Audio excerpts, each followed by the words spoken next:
Welcome to the Salmon Runs YouTube. Enjoy the video. You will begin by combining kefir grains with milk, so fermentation starts immediately. Measure 1 tablespoon of active grains into a clean jar, pour 2 cups room temperature whole milk, and gently swirl to distribute the culture. Once done, cover the jar with a breathable lid or cloth and secure with a band.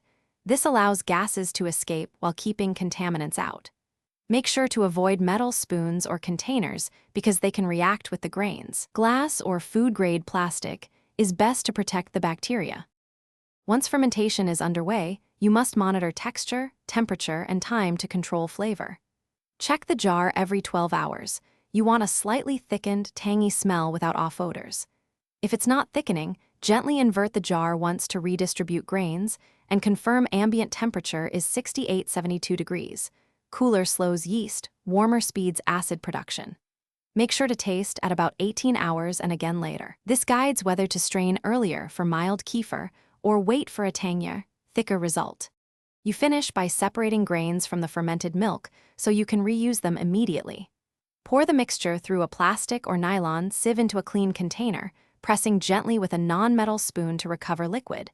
Transfer grains into fresh milk right away for the next starter. Once strained, refrigerate the kefir.